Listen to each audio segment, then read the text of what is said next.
Some workplaces are also different. If you're working at McDonald's, you working on fries, they working on the burgers. Maybe there's something happening. You know what I mean? You know what? You got a job. Why? You know, because they got it happened like teenagers who are working at the same. But we talking about grown folks business.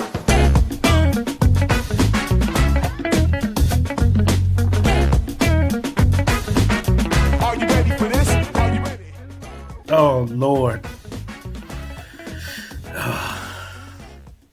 What's up, lifers, and welcome to the Daily Standup with Lifetime Value, where we're giving you fresh new customer success ideas every single day. I got my man JP with us. JP, you want to say hi?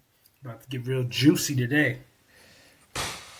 And we have Rob with us. Rob, can you say hi? They call me Sockless Bob. Oh, goodness. It's a deep cut. It's a deep cut, y'all. Oh, goodness. And I am your host. My name is Dylan Young. Raise your hand. Which one of you would like to bring a topic to the table? JP, it's all you. All right. Well, we had a yeah, it's me. So we had a Hey. Hey, so there was a mildly unfortunate situation. Somebody posted. Somebody posted. I think, was it a guy? I mean, it doesn't really matter. I don't know. But actually. like, basically, there was a guy. Dylan floated this Reddit post, whereas in coworker stories Reddit, I believe it is. Looks like somebody was leaving their position, and left a message to somebody, texting them saying, "Hey, it was great working with you. Like, I'll miss you. Would love to stay in touch." Something, and this person gave back a very, warm, polite response to this particular, warm? request. You think it was warm? I think it was polite. It was polite. I think it was Anodyne is what it was. There we go. That's the word I was looking for, is anodyne. You hit the nail on the freaking head, baby. That's what I was trying to ding, ding. Okay, so she left an anodyne response to this message. And part of what she said was, "We'll miss you." Notice this. He said, "I will miss you." And she said, "We'll miss you, keep in touch," or something like that. So a week and a half later, this person says, "Hey, would you like to come out and go for some coffee," or something like that? And the person basically is like, "Sorry, I don't think I have this number saved." Who's this? Cold. Ouch. So He did say, "I'm going to miss you." I missed that. I thought he said, "I'll miss working with you," because he was like afraid of coming on too strong and he was trying to like put some edges around it. But no, he also said, "I'll miss you." he also said, "God bless." Which- Yeah, they're dropping some blessings back and forth. I mean, Right? So he's trying to, a little holy kinship there.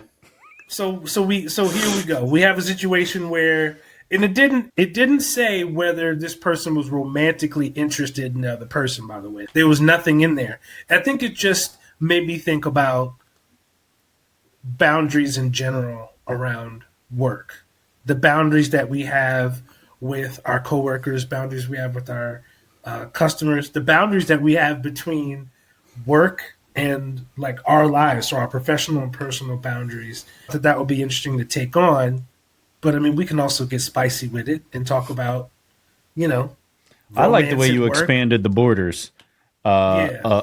and said boundaries with work and our personal lives. One clarification. He was romantically interested because the whole point he of the was. post Okay. is the post is titled, "This means she's not interested," right? So he was trying to get her to go out for a drink. We assume it's Oh, her. Yeah, Lord, she's not okay. interested.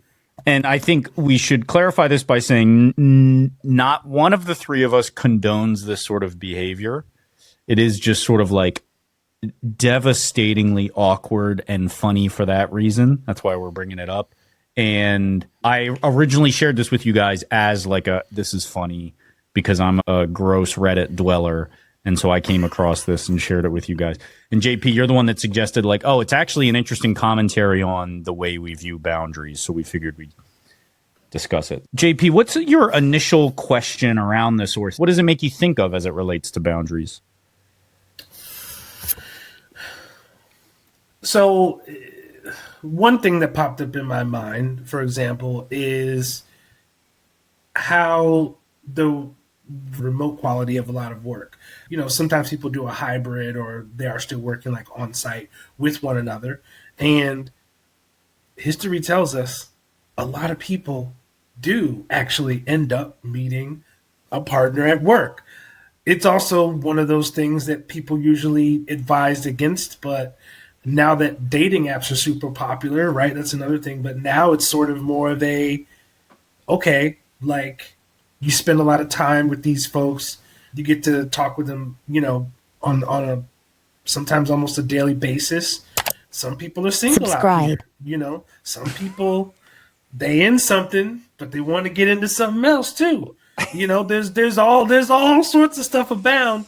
But the important thing is here is navigating this, because I think that this is a topic that just sort of gets like shut down. Some people are totally, like I would never, and that's their thing. Some people may be more in the middle. Some people are like, hey man, I'm looking to play ball wherever there's a court. You know what I mean? Like it can go a lot of different ways. JP, this might have to be a monologue because I cannot co-sign on any of this. No. What do you mean cosign? All I'm saying here is that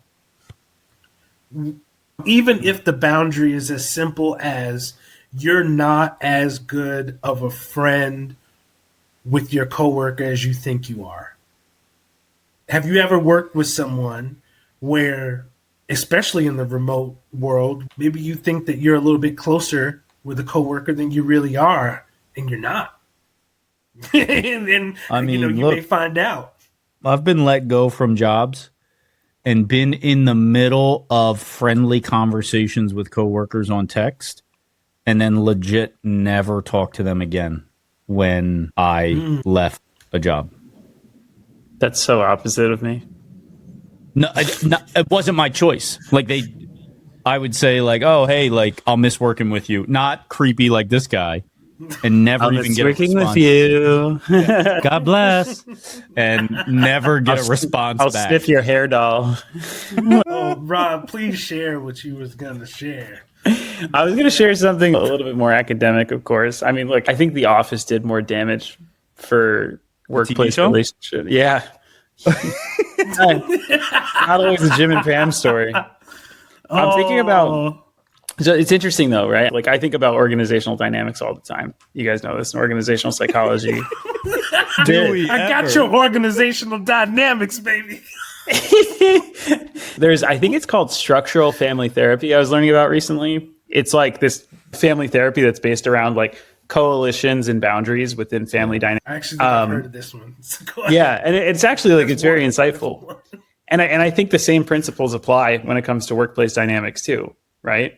And you could imagine these dynamics probably go back to the dawn of humanity, right? I mean, Alexander the Great must have been hanging out with some of his coworkers, Oh, he was doing more than that. Oh Lord! No, why him?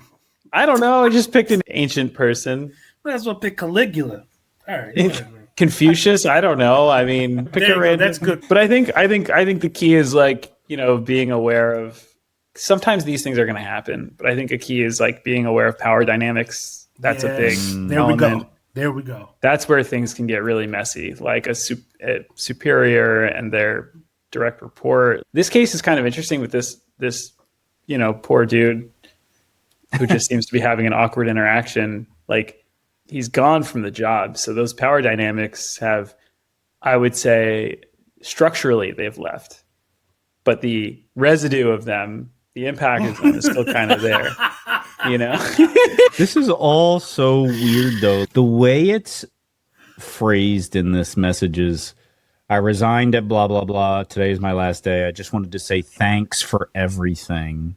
That feels power dynamic-y, right? It was great meeting you. I'm going to miss you, which are two sort of like opposed sayings of like, I have very little history with you. It was great meeting you. Yeah. And I'm going to miss you, which implies a familiarity. Very odd. And plus the God bless at the end, which is wild. Yeah. This person says, I am sorry to hear you go, but I am proud to hear you have gotten a great opportunity. So that's that power dynamic again. Why would you be proud if you didn't have some contributory factor in them getting that job, like helping develop them as a person? So that's weird. Keep in touch, which they don't mean, evidently, because they lost this dude's phone number. Thank you very much for all your hard work. Which, again, power dynamics. I'm so confused by this situation. I think this dude, whoever this is, could not read the room to save their life. Here's what I think, or my opinion on all of this. Rob, you said these things happen. It's just super important to recognize the power dynamics. At least for me, power dynamics and overall trying to read the room can be very difficult at times. That's why you will typically hear people say, like, don't even touch it. Don't even think about it. Because if you get it wrong, the stakes are way too high. Yeah. Don't even, because everybody will agree, like, oh, well, if there's mutual interest, that's fine. But if there's not, man, you're in trouble. That's why typically this is like a hot potato of a topic and nobody wants to touch it because there's too much at stake and it's way too easy to make a mistake. But let me tell you something. JP loves steak and potatoes, so I put my hands right in it. Right. My strong hand. All right. TBD on whether this ever comes out. No, this is good, baby. I think you brought it home, Dylan, which is like ultimately you're playing with fire at work. But some workplaces are also different. If you're working at McDonald's, I'm not trying to belittle McDonald's, but I'm saying you're working on fries, they're working on the burgers. You know, there's a little something, maybe there's something happening. You know what I mean?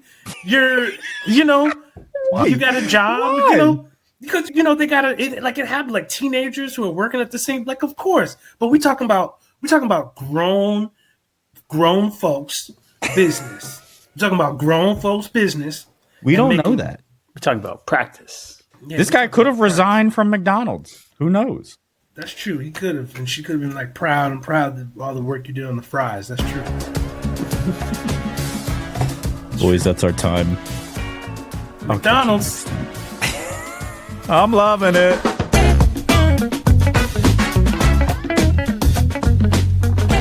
You've been listening to the Daily Standup by Lifetime Value. Please note that the views expressed in these conversations are attributed only to those individuals on this recording and do not necessarily reflect the views and opinions of their respective employers. For all general inquiries, please reach out via email to hello@lifetimevaluemedia.com. To learn more about advertising on the Daily Standup and the Lifetime Value Media Network, please reach out via email to advertising@lifetimevaluemedia.com.